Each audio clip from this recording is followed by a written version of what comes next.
My name is Dr. Dennis McCluskey. I'm a medical director for Buckeye Community Health Plan. And the purpose of our little webinar here is to talk to you about HealthChek, which is Ohio's EPSDT services. That's a lot of alphabet words here, so let's break that down. That stands for the Early and Periodic Screening, Diagnosis, and Treatment. This is a program that is mandated by the federal government through, as a result of the amendment of the Social Security Act, and it actually dates back into the 60s. And whoever decided to do this was really thinking forward, because what these letters stand for is early. Identify problems early, starting right at birth. Periodic.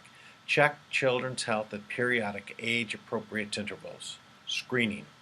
Perform physical, mental, developmental, dental, hearing, vision, and other screening tests as to detect potential problems. Diagnosis. Perform diagnostic tests following when we identify the risks through the screening. Not only do we diagnose, we want to treat the problems that we found, and that stands for EPSDT. As I said, the federal law requires that Medicaid cover a very comprehensive set of benefits and services for children up to the age of under 21. Some are not even available to adults. The federal requirements for early and periodic screening, they must be covered at an established periodic intervals and whenever a problem is suspected. So even at a sick visit, you can have the ability to find, this is a little suspicious. I need to now do a screening, I need to do diagnosis, and then I need to set up a treatment plan. So this includes comprehensive health and developmental history, an unclothed physical exam, appropriate immunizations, laboratory tests, as well as health education. The federal requirements also requiring the diagnosis and treatment, that diagnostic services provide coverage for further evaluation when a screening exam indicates a need.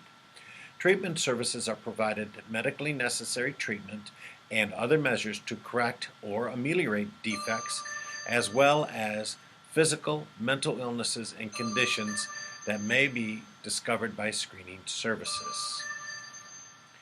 HealthChek is Ohio's Medicaid name for EPSDT, and I think HealthChek is a lot easier to say than EPSDT.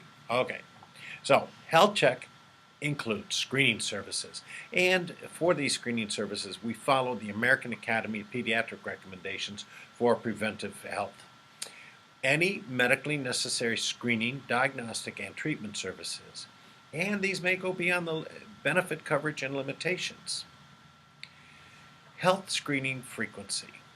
In the first year of life, there are 9 HealthChek exams that are recommended in the first 15 months of life, including 2 in the first week of life. Exams at 18 months, 24, and 30 months follow. Annual exam for ages 3 to 21. HealthChek screening exams. The components of this for a well-child visit are very, very comprehensive. Comprehensive health and development, comprehensive unclothed exam, health education counseling, anticipatory guidance, risk factor interventions, development screening, immunization screening, nutritional, very important this day and age as we see the obesity epidemic grow, vision and hearing screening, dental screening, and appropriate lab tests. The comprehensive health and developmental history include physical and mental health development. We all know how important it is when we have families at risk to make sure that the mental health is not being compromised by bad situations, physical health by lack of nutrition, family and individual history, current complaints, medications, allergies, and as very important, the social and physical environment and how it impacts health. When we get to the adolescent age group, we must ask about sexuality, contraception, drug, alcohol abuse, all these things that are unfortunately forefront and center. The comprehensive exam includes a height and weight and the percentiles. In the younger years, the head circumference when appropriate. Blood pressure, a big problem that's becoming more and more prominent. Examination of the head, eyes, ears, nose, throat. Respiratory, cardiovascular, listening for those unfound murmurs. Gastrointestinal, reproductive, musculoskeletal, and even the soft neurological symptoms. And remember, a sick child visit is a good opportunity to complete a health check exam. Health education, counseling, anticipatory guidance, risk factor interventions. These are required components of each health check visit. And I think that most of us do that. And I want to just talk here about it's not just the caregiver who's going to do some of this counseling and anticipatory guidance. The nurse who is doing, or the medical assistant who's doing the intake, who's putting them in the room, ask those questions of concern on how is the baby developing, do you have any concerns, even your check-in people, even the person who's taking that appointment on the phone. Well, how's your child doing? Oh, you can kind of be nice and make sure that they're comfortable talking to you. We want to assist the parent and individuals in understanding what to expect in terms of their development. So ask them leading question, is the baby doing this? Is your child doing this? And provide information written that talks about the benefits of healthy lifestyle practices and disease prevention. Developmental screening, age-appropriate developmental screening is appropriate, and very important is the screening of motor, speech, social development, mental and behavioral activity. Notice if that child is making eye contact. Notice if that child will answer to the goo goo gaga, or how old are you? You're so big. And try to interact with that child to see, does the child shy away from you? Does the child get too friendly with you and come up and maybe need to say, whoa, this child has no barriers? Or just kind of get an idea about that behavioral and mental health. Immunization screening, required at every visit. I think with the electronic medical record of today, there are pop-ups that make sure that we ask. We also have stopped when children go to school, be it preschool. The schools are supposed to do are you immunized, and have the records in doing that. So that's important for immunization. Now here's an area that maybe we don't have the best of training, but we need to start asking about nutritional screening. We want to talk about what are dietary practice. What do you feed? What's a typical breakfast for your kid? Do you eat before you go to school? What's your breakfast like? What do you take? Do you take your lunch to school? What do you put in that bag? What does mom put in that for you? And not trying to be a detective snoop, but just to try to get an idea. And then ask, is pop a big part of this child's life? Are, bagged food, chips and Cheez-Its and stuff like that, is that a big thing? Or is that something that you try to talk positively about? How many fruits and vegetables are you doing? Do you like apples? How many times have we heard, if you're good at the doctors, we'll take you to fast food heaven?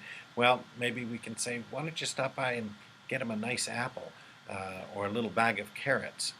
If necessary, and you want to look at the BMI percentile plotted for age growth chart.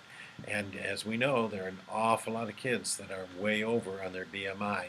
So we want to talk about not only nutrition, and then kind of sneak in there, are they getting much activity, or are they glued to the TV?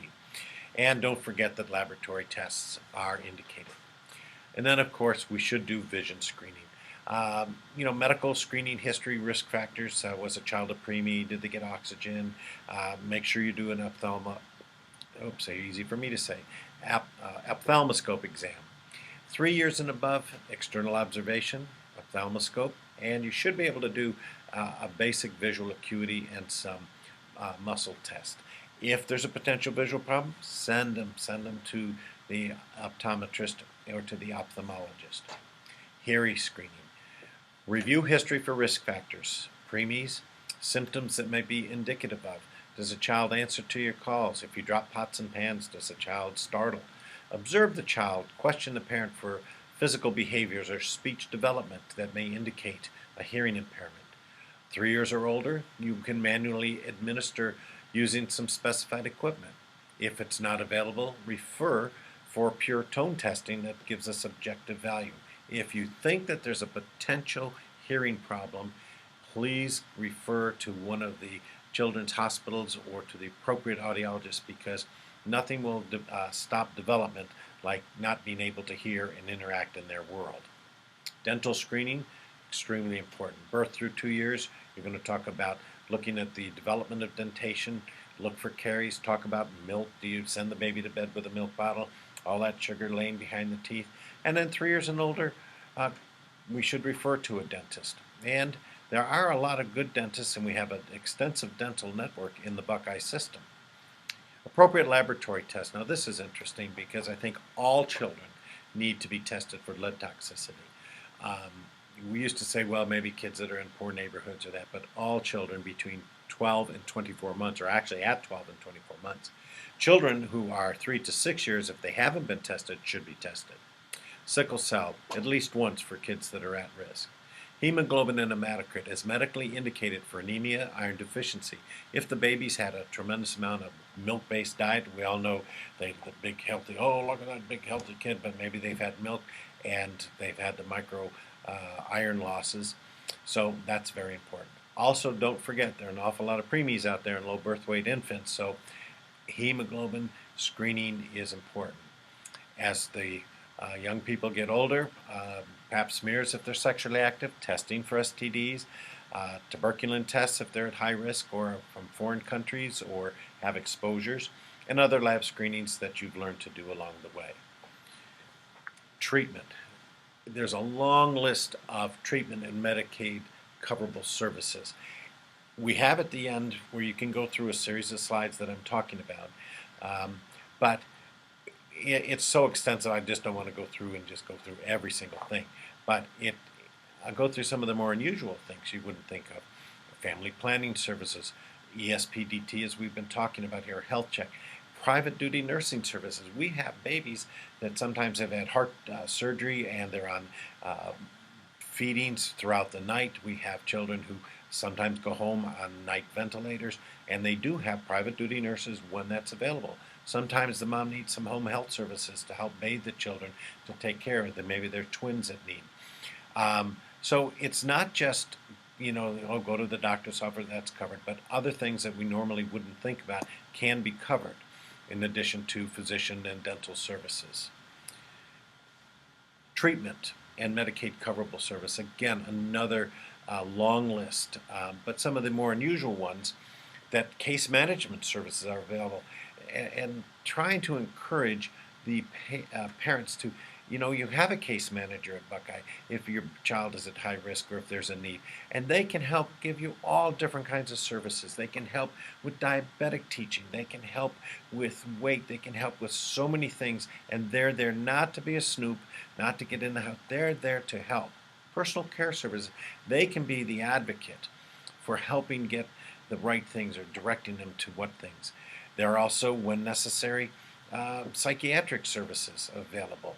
So there are a long list of services that are available. Again, they're listed at the end, and you should be able to print those out. Treatment and follow-up care. It's very important when you have a screening service that indicates a problem, please get a further treatment referral without delay. That's mandated by the Ohio Administrative Code. And remember that evaluation, diagnosis, and treatment may be provided at the time of the HealthChek screening visit if the healthcare professional is qualified to do it. If you can treat the services, do it. If you can draw the blood in your lab, please do it there. We don't have to send them off anywhere.